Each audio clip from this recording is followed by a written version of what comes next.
श्री रामचरितमानस बालकांड अध्याय 28 अवतार के हेतु। हे पार्वती, निर्मल रामचरितमानस की वह मंगलमयी कथा सुनो जिसे काकाभूषुंडी ने विस्तार से कहा और पक्षियों के राजा गरुड़ जी ने सुना था। वह श्रेष्ठ संवाद जिस प्रकार हुआ वह मैं आगे कहूंगा। अभी तुम श्री रामचंद्र जी के अवतार का परम सुंदर और पवित्र पापनाशक चरित्र सुनो। श्री हरि के गुण मान कथा और रूप सभी अपार अगणित और असीम है। फिर भी हे पार्वती, मैं अपनी बुद्धि के अनुसार कहता हूँ, तुम आदरपूर्वक सुनो। हे पार्वती सुनो, वेद शास्त्रों ने श्री हरि के सुंदर विस्तृत और निर्मल चरित्रों का गान किया है। हरि का अवतार जिस कारण से होता है वह कारण बस यही है ऐसा नहीं कहा जा सकता। अनेकों कारण हो सकते हैं और ऐसे भी हो सकते हैं जिन्हें कोई जान ही नहीं सकता।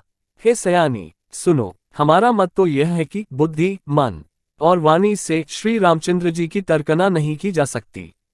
तथापि संत, मुनि, वेद और पुराण अपनी अपनी बुद्धि के अनुसार जैसा कुछ कहते हैं और जैसा कुछ मेरी समझ में आता है।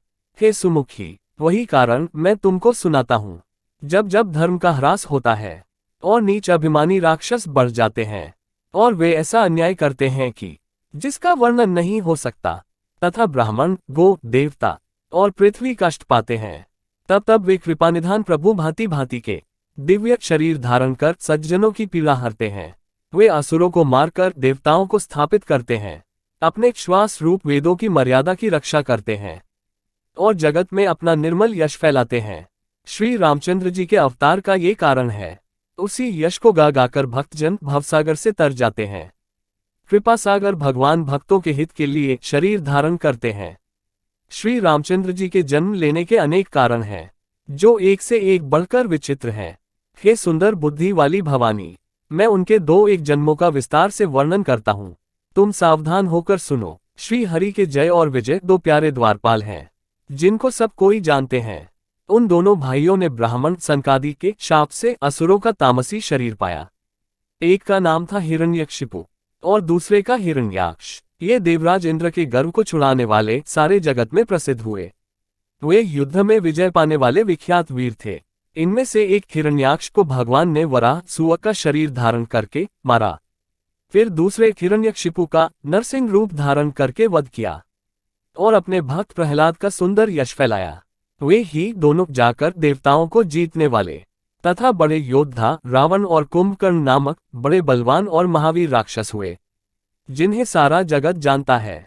भगवान के द्वारा मारे जाने पर भी वे हिरण्याक्ष और हिरण्यकशिपु इसलिए मुक्त नहीं हुए कि ब्राह्मण के वचन शाप का प्रमाण 3 जन्म के लिए था। अतः एक बार उनके कल्याण के लिए भक्तप्रेमी भगवान ने फिर अवतार लिया। वहां उस अवतार में कश्यप और अदिति उनके माता पिता हुए जो दशरथ और कौशल्या के नाम से प्रसिद्ध थे। एक कल्प में इस प्रकार अवतार लेकर उन्होंने संसार में पवित्र लीलाएं की।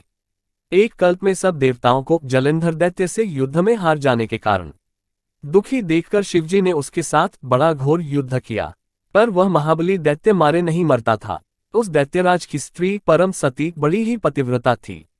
उसी के प्रताप से त्रिपुरासुर जैसे अजय शत्रु का विनाश करने वाले शिवजी भी उस दैत्य को नहीं जीत सके।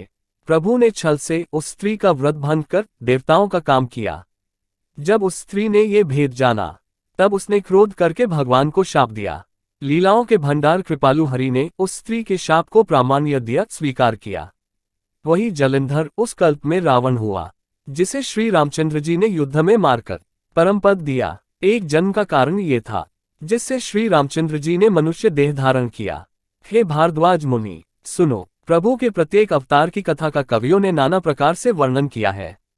एक बार नारद जी ने शाप दिया, अतः एक कल्प में उसके लिए अवतार हुआ। ये बात सुनकर पार्वती जी बड़ी चकित हुई और बोली कि नारद जी तो विष्णु भक्त और ज्ञानी हैं। मुनि ने भगवान को शाप किस कारण से दिया? लक्ष्मीपति भगवान ने उनका क्या अपराध किया था? हे पुरारी शंकर जी, ये कथा मुझसे कहिए। मुनि नारद के मन में मोह होना बड़े आश्चर्य की बात है। तब महादेव जी ने हंसकर कहा, न कोई ज्ञानी है न मूर्ख। श्री रघुनाथ जी जब जिसको जैसा करते हैं वह उसी क्षण वैसा ही हो जाता है। याज्ञवल्क्य जी कहते हैं, हे भारद्वाज, मैं श्री रामचंद्र जी के गुणों की कथा कहता हूँ, तुम आदर से सुनो। तुलसीदास जी कहते हैं, मान और मद को छोड़कर आवागमन का नाश करने वाले रघुनाथ जी को भजो। हिमालय पर्वत में एक बड़ी पवित्र गुफा थी। उसके समीप ही सुंदर गंगाजी बहती थी। वह परम पवित्र सुंदर आश्रम देखने पर नारद जी के मन को बहुत ही सुहावना लगा।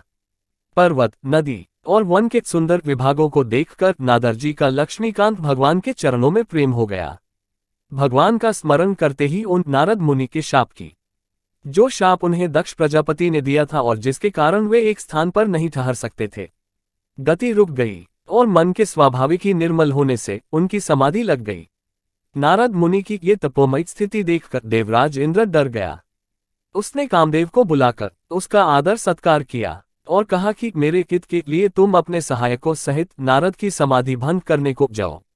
ये सुनकर नींदवज कामदेव मन में प्रसन्न होकर चला। इंद्र के मन में ये डर हुआ कि देवर्षि नारद मेरी पूरी अमरावती का निवास राज्य चाहते हैं। जगत में जो कामी और लोभी होते हैं वे कुटिल कोई की तरह सबसे डरते हैं।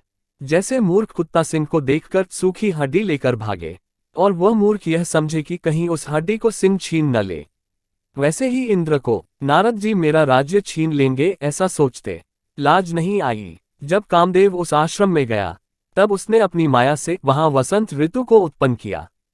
तरह तरह के वृक्षों पर रंग बिरंगे फूल खिल गए, उन पर कोयले कूकने लगीं और भौरे गुंजार करने लगे। कामाग्नि को भड़काने वाली 3 प्रकार की शीतल, मंद और सुगंध सुहावनी हवा चलने लगी। ब्रह्मा आदि नवयुवती देवांगनाएं जो सबकी सब कामकला में निपुण थीं, वे बहुत प्रकार की तानों की तरंग के साथ गाने लगीं और हाथ में गेंद लेकर नाना प्रकार के खेल खेलने लगीं। कामदेव अपने इन सहायकों को देखकर बहुत प्रसन्न हुआ और फिर उसने नाना प्रकार के मायाजाल किए, परंतु कामदेव की कोई भी कला मुनि पर असर न कर सकी। तब तो पापी कामदेव अपने ही नाश के भय से डर गया। लक्ष्मीपति भगवान जिसके बड़े रक्षक हों, भला उसकी सीमा मर्यादा को कोई दबा सकता है। तब अपने सहायकों समेत कामदेव ने बहुत डरकर और अपने मन में हार मानकर बहुत ही आर्त दीन वचन कहते हुए मुनि के चरणों को जा पकड़ा। नारद जी के मन में कुछ भी क्रोध न आया। उन्होंने प्रिय वचन कहकर कामदेव का समाधान किया। तब मुनि के चरणों में सिर नवाकर और उनकी आज्ञा पाकर कामदेव अपने सहायकों सहित लौट गया। देवराज इंद्र की सभा में जाकर उसने मुनि की सुशीलता और अपनी करतूत सब कही, जिसे सुनकर सबके मन में आश्चर्य हुआ और उन्होंने मुनि की बड़ाई करके श्री हरि को सिर नवाया। तब नारद जी शिव जी के पास गए। उनके मन में इस बात का अहंकार हो गया कि हमने कामदेव को जीत लिया। उन्होंने कामदेव के चरित्र शिव जी को सुनाए और महादेव जी ने उन नारद जी को अत्यंत प्रिय जानकर इस प्रकार शिक्षा दी।